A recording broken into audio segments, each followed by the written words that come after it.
En esa cena familiar, mi mamá sonreía como si todo estuviera perfecto. Mi papá soltaba chistes de esos que repite cada mes, y mi hermana me miró con una ternura exagerada. «Eres la mejor hermana del mundo», dijo. Yo reí. Levanté mi vaso y solté lo que traía atorado desde hace semanas. Ya estuvo. Estoy harta de todos. Se quedaron congelados. «¿De qué hablas?», preguntó mi papá, todavía con la sonrisa a medias. Los vi uno por uno y asentí despacio. Sé lo que están planeando contra mí. A mi mamá se le borró el color de la cara. Mi hermana tragó saliva y mi papá dejó de jugar con el tenedor. Eso lo dije semanas después, en otra cena. Pero para que se entienda cómo llegamos ahí, tengo que empezar por el principio. Me llamo Natalia. Tengo 33 años y trabajo en contabilidad en una empresa mediana, en una zona corporativa. No soy millonaria, pero me va bien. Lo suficiente para rentar un departamento de una recámara en una zona tranquila, pagar mis cosas sin atrasarme y tener ahorros de verdad, de esos que no se van en compras impulsivas. Mi vida es orden. Me gusta que todo cuadre. Pago a tiempo, cocino lo de la semana los domingos y tengo una hoja de presupuesto que reviso cada viernes. Mis amigos dicen que soy aburrida. A mí me da igual. Prefiero aburrida a vivir con el estómago apretado por las deudas. Mi familia es todo lo contrario. Mis papás, Leticia y José, andan por los 50 y tantos y tienen un talento especial para ignorar cualquier plan. Mi mamá trabajaba medio tiempo en una tienda hasta el año pasado y un día decidió que ya no podía más y que se merecía descansar. Mi papá agarra trabajos de construcción cuando se le acomoda, que últimamente es casi nunca. Viven al día, cuando hay día.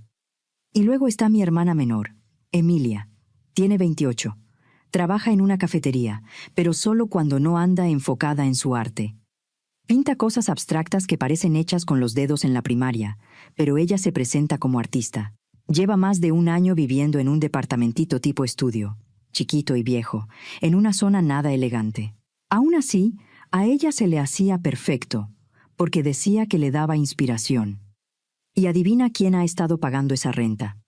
Sí, yo. Al principio, fue algo de emergencia. Hace 3 años, mis papás me hablaron llorando porque no les alcanzaba para cubrir un pago importante de la casa. Solo esta vez, me dijeron. De verdad es urgente. Les mandé 20,000 pesos. Luego pasó otra vez al mes siguiente, y al otro. Y sin darme cuenta, se volvió lo normal. Terminé haciéndoles una transferencia fija de 25,000 pesos cada mes, porque, honestamente, era más fácil que aguantar el drama. Con Emilia fue igual. El año pasado me llamó llorando, diciendo que ya la iban a sacar del departamento. «Solo ayúdame esta vez, por favor», me rogó. Su renta era de 12,500 pesos al mes, más de lo que ella ganaba la mayoría de las veces. Yo pensé que si le pagaba eso, al menos tendría un techo estable y tal vez, con calma, se acomodaba. Yo no tenía problema en ayudar, o eso me repetía. Así que cuando mi mamá me habló un martes para invitarme a cenar el viernes, le dije que sí. Tratamos de hacer cena familiar al menos una vez al mes, aunque casi siempre termina igual. Yo comiendo lo que sea que haya hecho mi mamá, mientras ellos se quejan de sus problemas como si el mundo les debiera algo. El viernes llegué a las 6 en punto, como siempre. La casa de mis papás está en una zona vieja de la ciudad, de esas calles donde todo se ve un poco cansado. Han dejado que se vaya deteriorando porque sale caro arreglar. El zaguán rechina, la pintura está descarapelada, y el porche lleva años vencido, como si ya estuviera a punto de rendirse. Entré y vi a Emilia en el sillón, pegada a un tipo que yo no había visto nunca, alto, flaco, con una barba rala como de 2 días. Emilia se reía, como si él le estuviera contando la historia más divertida del mundo. «Natalia», dijo ella, y se levantó de golpe para abrazarme. «Te tengo que presentar a alguien muy especial. Él es Marco, mi prometido». Me quedé parpadeando. «¿Tú qué?» «Nos comprometimos», dijo, y me enseñó la mano izquierda con un anillo chiquito, con una piedrita que brillaba más por ilusión que por otra cosa. «¿Cuándo pasó esto?», Pregunté, intentando que mi voz sonara normal. Hace poquito, dijo Emilia, apretándose más a él. Marco se puso de pie y me dio la mano. Mucho gusto. Emilia habla muchísimo de ti. Tú eres la hermana exitosa, ¿no? No fue lo que dijo. Fue como lo dijo, como si esa palabra viniera con un precio. Sonreí por educación. Felicidades. Nos sentamos a cenar. Mi mamá sacó lo de siempre: pollo al horno reseco, arroz medio apelmazado y una ensalada que parecía más agua que otra cosa. Mi papá le preguntó a Marco a qué se dedicaba. Estoy entre trabajos, respondió Marco, como si fuera una etapa temporal muy interesante, pero ya traigo unas cosas grandes en puerta. Emilia lo miraba como si él hubiera descubierto el fuego. Íbamos a la mitad de la cena, cuando Emilia dejó el tenedor e hizo esa cara de «ahora sí viene lo importante». Bueno, tengo algo que preguntarles a todos. Yo me acomodé en la silla por dentro. Ahí vamos otra vez, pensé. Otra crisis, otro favor, otra solo esta vez. Los papás de Marco nos invitaron a irnos una semana con ellos a Los Cabos, dijo Emilia, y los ojos se le iluminaron. Dicen que quieren conocerme mejor, que sería perfecto para convivir antes de la boda. Yo asentí despacio. Suena bonito. Emilia respiró hondo. El detalle es que el viaje sale como en 240,000 pesos para los 4. Y cuando dijo «los 4», me miró directo. Mis papás también. Marco también. Yo dejé el tenedor con calma. No voy a pagar ese viaje, dije. Emilia frunció la boca. Natalia es importante para mí. La miré como si estuviera explicando algo obvio. Puedes convivir con tus suegros sin gastar esa cantidad. Pueden venir a cenar, ir a un parque, salir a caminar, hacer algo normal. La convivencia no se compra. A Emilia se le amargó la cara. Marco se inclinó hacia adelante, con esa expresión de fastidio que no se molestó en disimular. Perdón, pero eso suena grosero, dijo. Emilia y tus papás me contaron que tú siempre los ayudas, que eres la que saca a la familia cuando hace falta. Esto es importante para nuestra relación. Y ahí lo entendí. La idea no solo era de Emilia. Marco hablaba del viaje como si ya estuviera decidido, como si solo faltara que yo pagara. Mi estómago se apretó. O sea, ya lo habían platicado con este tipo, con un desconocido. Le contaron cómo les mandó dinero, como si yo fuera un cajero automático que se prende cada mes. Me quedé mirando a Marco y sentí una claridad muy fea. Era igual que ellos. Otro que ya venía con la mano extendida, solo que con sonrisa. No voy a tirar dinero en unas vacaciones, dije, cuidando mi tono. Pero cuando estén organizando la boda de verdad, ahí sí puedo ayudarles con algo que importe. Emilia abrió la boca como para discutir. Yo levanté la mano, cortando. Ya, se acabó este tema. El resto de la cena fue puro hielo. Emilia me miraba feo cada vez que yo volteaba. Marco ni me dirigía la palabra. Mis papás se daban miraditas, como si estuvieran evaluando qué tan decepcionante me había vuelto. A mí ya me daba igual. Comí, ayudé a levantar la mesa por costumbre y me fui. Pasaron varias semanas después de esa cena. Mi teléfono, callado. Nada de mi mamá preguntando cómo estaba. Nada de Emilia mandándome memes tontos. Nada de mi papá pidiéndome que pasara a ayudarle con algo. Mi familia es dramática, sí, pero nunca me habían aplicado el silencio así. Incluso cuando nos peleamos, a los días alguien busca arreglar. Esto se sintió distinto. Un jueves en la tarde, hice algo que casi nunca hago. Me aparecí sin avisar, con una ofrenda de paz. Cerca de la oficina hay una pastelería buena, de esas que te duelen un poquito por el precio, pero te hacen quedar bien. Compré un pay de manzana con canela, el favorito de mi mamá. Me costó como 800 pesos, pero era de esos postres que hacen que la gente se acuerde de que no vale la pena estar peleada. Le dije a mi jefe que tenía un asunto familiar y necesitaba salir antes. No era mentira. Salí temprano para no quedarme atorada en el tráfico de la tarde.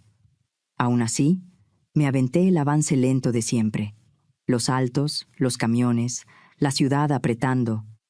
Manejé hasta la casa de mis papás con el pay en la mano, ensayando mentalmente una disculpa. No porque yo sintiera que estaba mal, sino porque me estaba cansando del ambiente. Todavía tenía llave de la casa desde mis tiempos de universidad.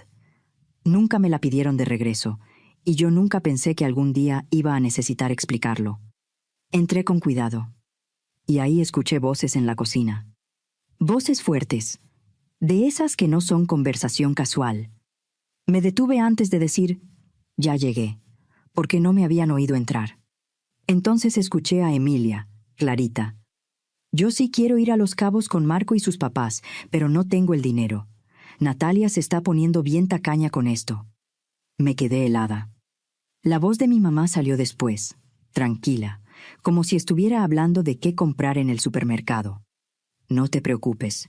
Tu papá y yo ya pensamos cómo sacarle el dinero. Sentí que se me apretaba la garganta. Voy a decir que mi artritis se puso peor y que necesito un tratamiento especial. Tú sabes cómo es Natalia. Si le hablas de médicos, se asusta y afloja. Y se rieron. Se rieron como si fuera un chiste buenísimo. ¿Cuánto le vas a pedir?, preguntó Emilia, ansiosa. 280,000 pesos, dijo mi mamá. Con eso sale el viaje y nos queda para ponernos al corriente con cosas de la casa. Buenísimo, dijo mi papá, metiéndose a la conversación. Natalia siempre ha sido bien ingenua para esas cosas. Se cree todo. Yo esperé, de verdad esperé, que mi mamá lo frenara, que dijera algo como, no digas eso, que defendiera tantito. Mi mamá se rió más.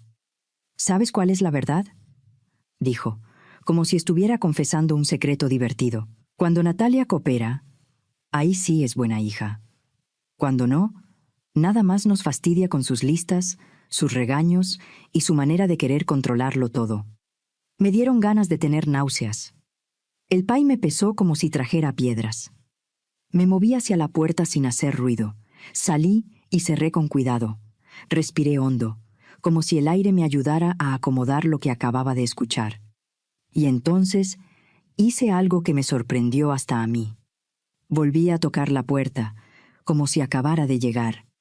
«¡Ya voy!», gritó mi mamá con una voz alegre que me dio asco por lo falsa. Abrió y se le iluminó la cara. «¡Natalia! ¡Qué sorpresa tan bonita! Pásale, pásale». Entré de nuevo a esa misma casa, sosteniendo el mismo pay, mirando a la misma mujer que acababa de decir que yo solo valía cuando cooperaba. «¡Miren quién vino!», cantó mi mamá hacia la cocina. Mi papá y Emilia salieron con sonrisas enormes, de esas que se sienten pegadas con cinta. «¡Nati!», dijo Emilia, y corrió a abrazarme como si no hubieran pasado semanas sin hablarme. «Traje pay», dije, levantando la caja. «¡Qué linda eres!», dijo mi papá, dándome una palmada en el hombro. «Siéntate. Vamos a tomar café». Nos sentamos en la mesa de la cocina, en el mismo lugar donde hace un minuto estaban planeando estafarme. Mi mamá sirvió café, cortó el pay y hablaba sin parar de lo bonito que se veía, de lo detallista que yo era, de lo mucho que me extrañaban. Yo los observé con ojos nuevos. La sonrisa de Emilia no le llegaba a los ojos. Mi papá volteaba a ver a mi mamá como si compartieran un chiste privado, y mi mamá hablaba un poco más agudo de lo normal cuando fingía emoción. Me dio coraje pensar que tal vez siempre fue así, y yo solo no lo quería ver. Mi mamá se sentó con su plato y de pronto hizo una mueca. «Uy, esta artritis ya me trae», dijo, agarrándose la muñeca, y luego la espalda baja. «Me está pegando más fuerte últimamente». Yo tomé un sorbot de café. «¿Ah, sí?». «Sí», siguió mi mamá, mirándome de reojo para medir mi reacción. «En las mañanas me amanecen las manos tiesas. Me cuesta hasta agarrar la taza. Y ya ni duermo bien. Es un dolor constante». Flexionó los dedos como si estuviera demostrando una tragedia. Emilia hizo un sonido preocupado. Mi papá suspiró como si cargara el mundo. «Qué pesado», dije yo, sin cambiar la cara. Mi mamá se acomodó en la silla, dramatizando. Estoy pensando que voy a tener que ir con un especialista, porque en el seguro me traen dando vueltas. Y si quiero empezar rápido, tendría que ser particular. Ya ves cómo está todo. Yo asentí, miré mi reloj y puse cara seria. Caray, justo ahorita me acordé que tengo que regresar. Me salió un problema en el trabajo. Mi mamá parpadeó, desconcertada. ¿Cómo? Pero si apenas llegaste. Sí, perdón, dije, levantándome. Gracias por el café. Luego platicamos. Le di un beso en la mejilla a mi mamá, abracé a Emilia y a mi papá y me fui. Mientras caminaba al coche, alcancé a verlos por la ventana. Se quedaron ahí, como si no entendieran por qué su actuación no había funcionado. Manejé a mi departamento como en piloto automático. Las manos me temblaban en el volante. Llegué. Cerré con doble llave. Me senté en el sillón. Y por fin me permití enojarme de verdad. 37,500 pesos al mes. Eso era lo que les estaba mandando desde hacía años entre una cosa y otra. 25,000 a mis papás, 12,500 para la renta de Emilia. Era una locura. Al año era una cantidad brutal. Y ellos se reían. Me llamaban ingenua. Decían que solo era buena hija cuando cooperaba. Mi coraje no se quedó en coraje. Se volvió algo más frío. Más claro. ¿Quieren jugar?, pensé. Está bien.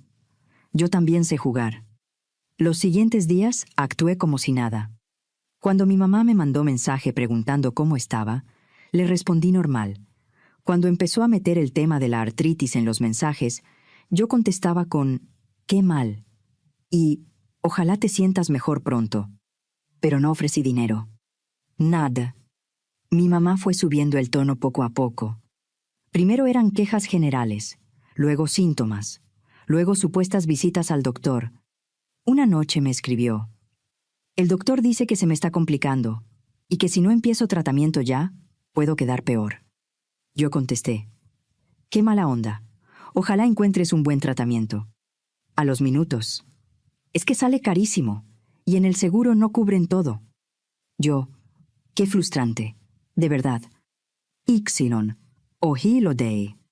Yo podía sentir la confusión del otro lado, porque lo normal era que, para ese punto, yo ya estuviera preguntando cuánto necesitaban y cuándo les depositaba. En vez de eso, me hice la que no entendía. Así se fue 3 semanas. Mi mamá se volvió más obvia. Me mandó notas sobre tratamientos, me habló de una clínica especializada, inventó historias de una amiga que mejoró muchísimo. Hasta que un miércoles en la noche me llamó.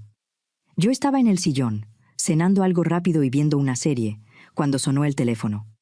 «Natalia, mi amor», dijo mi mamá con voz seria. «Tenemos que hablar. ¿Puedes venir a cenar el fin de semana? Hay algo importante que necesitamos platicar sobre mi salud». Sonreí sola. Ahí estaba, el momento que estaban armando desde que escuché su plan. El sábado llegué puntual. Emilia y Marco ya estaban ahí, sentados en el sillón, con cara de preocupación ensayada. Mi mamá caminaba despacito, como si cada paso fuera una hazaña. Mi papá le ofrecía ayuda para todo. «Natalia», dijo Emilia, levantándose para abrazarme. «Qué bueno que viniste. Estamos bien preocupados por mi mamá». «Ha estado con dolor todo el tiempo», agregó Marco, lo cual me pareció ridículo porque apenas conocía a mi mamá. Pero ya estaba completamente metido en el teatro. Nos sentamos a cenar y empezó la función. Mi papá se puso cariñoso de golpe. «Hija, la verdad, estamos bien orgullosos de ti», dijo, como si no me hubiera ignorado semanas. «Siempre has sido la lista, la responsable». Emilia se unió rápido. «De verdad, eres la mejor hermana del mundo. No sé qué haríamos sin ti». Mi mamá me sonreía cada 2 minutos. «Te quiero muchísimo, mija». Marco también se metió. «Emilia me ha contado que eres muy generosa. Es inspirador». Yo comí en silencio, esperando el golpe. Y por fin llegó. Cuando mi mamá levantó los platos del postre, regresó a sentarse con una cara de dolor perfectamente calculada. «No quería sacar esto en una cena tan bonita», dijo, «pero tenemos que hablar de mi salud». Todos se quedaron callados, mirándola con ojos de novela. Me hicieron más estudios, siguió mi mamá. Y el doctor dice que tengo que empezar tratamiento ya. Me recomendó una clínica de rehabilitación para casos fuertes como el mío. Hizo una pausa larga, casi llorosa. El problema es el costo. Salen 280,000 pesos. En el seguro no me lo van a resolver rápido y, si no lo hago pronto, el doctor dice que podría empeorar muchísimo. Emilia se llevó la mano a la boca. Mamá, no. Luego me miró, como si de verdad sufriera. Yo quisiera ayudar, pero con lo que gano en la cafetería no puedo, dijo, y volteó a ver a todos, como esperando que el mundo entendiera lo injusta que era su vida. Marco negó con la cabeza. Yo ayudaría, pero ahorita no tengo empleo fijo. Mi papá suspiró, mirando su plato como si estuviera cargando una pena inmensa. Hemos estado viendo cómo hacerle, hija, pero no tenemos esa cantidad. Y entonces, los 4, al mismo tiempo, voltearon a verme. Ahí estaba, el foco, el momento por el que me dejaron en silencio semanas. Yo los miré. Mi mamá con su cara de preocupación falsa. Mi papá con su aire de familia unida. Emilia mordiendo el labio como si estuviera al borde del llanto. Marco sentado como si él también fuera parte de mi historia. Y no pude evitarlo. Me reí. Pero no una risita. Una carcajada que me dobló, que me sacó lágrimas, que me dejó sin aire. Ellos se quedaron viéndome como si me hubiera vuelto loca. «Natalia», dijo Emilia, dudando, ¿qué te da risa? «Esto es serio», murmuró mi papá. Yo me limpié los ojos, respiré y los miré con calma. «C'est de supplon». El silencio cayó como piedra. Mi mamá soltó una risa nerviosa. «¿Plan? Ay, mija, no sé de qué hablas». «Claro que sabes», dije. «Los escuché hace 3 semanas cuando vine con el PEI. Los escuché decir que iban a fingir lo de la artritis para sacarme 280,000 pesos, que era para el viaje de Emilia a Los Cabos, que me iban a pedir esa cantidad y quedarse con un extra». Emilia se puso pálida. A Marco se le abrió la boca. Mi papá bajó la mirada, como si quisiera desaparecer. Yo seguí, porque ya no había vuelta atrás. También los escuché decir que soy ingenua, que me creo todo, que cuando coopero, ahí sí soy buena hija, y que el resto del tiempo les estorbo. A mi mamá se le fue la cara por completo. «Natalia, yo puedo explicarte». «No», dije levantándome, «no hace falta». Los miré una última vez, con una calma que me sorprendió. «Ya estuvo, se acabó». Emilia se levantó también, desesperada. «Natalia, no puedes». «Sí puedo», le respondí. Me volteé hacia la puerta. Se acabaron las transferencias. Se acabó pagar rentas. Se acabaron las cenas familiares donde yo solo vengo a ser el cajero. «Pero somos tu familia», chilló Emilia, y su voz ya no era dulce, ya era rabia. «Eso debieron pensar ustedes antes», dije, sin subir el tono. «Hoy mismo cancelo tu renta». Mi mamá empezó a llorar, o a fingir llorar, ya ni sabía. Mi papá se levantó con las manos abiertas, como buscando arreglarlo con palabras. «Natalia, espérate, no te vayas así». Yo abrí la puerta. Ya me fui desde hace años, solo que hoy por fin me di cuenta. Salí y no escuché el resto.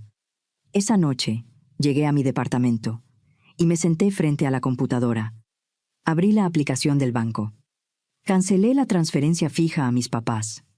Cancelé la transferencia de la renta de Emilia. Me tomó menos de 10 minutos deshacer 3 años de sostener a 3 adultos. Y, aunque suene feo, se sintió increíble. Ni siquiera terminé cuando empezó a sonar el teléfono. Mi mamá. Mi papá. Emilia. Una y otra y otra. No contesté ninguna. Luego, empezaron los mensajes. Reclamos. Culpa. Súplica. Emilia me escribió un texto larguísimo diciendo que yo era cruel y egoísta. Mi papá mandó uno corto, diciéndome malagradecida. Mi mamá mandó un mensaje interminable diciendo que yo había entendido todo mal. Los borré sin terminar de leer. Como a las 10 de la noche, entró una llamada de un número que no tenía guardado. Contesté por inercia. «Natalia», gritó Emilia del otro lado. «Estoy hablando del teléfono de Marco. Tienes que escucharme». «No», dije. «No tengo». «Eres una egoísta», chilló. «No puedes abandonarnos así». «Sí puedo», respondí, y colgué. Bloqueé ese número. Después bloqueé a mi mamá, a mi papá y a Emilia. Si querían decirme algo, que mandaran una carta. La siguiente semana fue tranquila, demasiado tranquila. Me levantaba, iba a trabajar, regresaba, cenaba, veía series, y por primera vez en años no tenía esa sensación de estar esperando la próxima emergencia. Hasta que llegaron a mi edificio. Fue un martes, como a las 7 de la noche, cuando escuché golpes fuertes en la puerta. No eran toques normales. Era como si quisieran tumbarla. «¡Natalia!», gritó Emilia desde el pasillo. «Sabemos que estás ahí. Ábrenos». Me asomé por la mirilla. Ahí estaban, los tres. Mi mamá con la cara dura, mi papá rojo de coraje, Emilia con los ojos encendidos. «Tenemos que hablar», gritó mi papá. «Por favor», dijo mi mamá, pero no sonó a súplica, sonó a exigencia. Yo me quedé quieta. Golpearon y gritaron varios minutos. Seguramente los vecinos ya estaban escuchando todo, y yo escuchaba al vigilante moverse en el pasillo, sin saber si meterse o no. Me acerqué a la puerta y hablé fuerte, sin gritar. «Si no se van ahorita, voy a pedirle a la vigilancia que los saque, y voy a llamar a emergencias». Emilia soltó una risa. «¿No te atreverías?». Saqué el celular, marqué y acerqué el teléfono a la puerta para que escucharan que estaba hablando en serio. Los golpes se frenaron de golpe. Escuché que discutían bajito, enojados, y luego se fueron. Después de eso me dejaron en paz. Pasaron meses. Al principio yo esperaba que volvieran, o que buscaran otro modo de contactarme, pero no.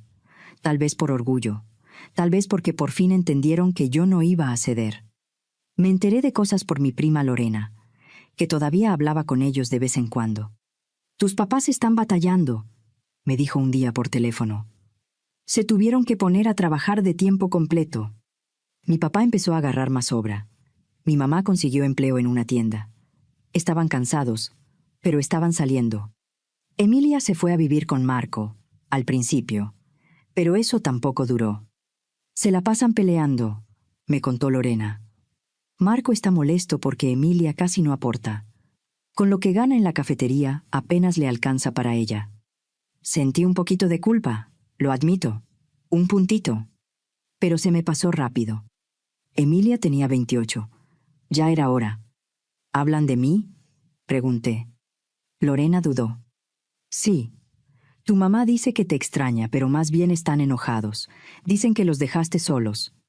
Yo solté una risa corta. «Qué curioso. La verdad es que yo no los extrañaba. Pensé que me iba a doler en cumpleaños, en días especiales, en esas fechas donde uno se siente más sensible. Pero cuando llegó mi cumpleaños en noviembre, fue ligero, hasta bonito.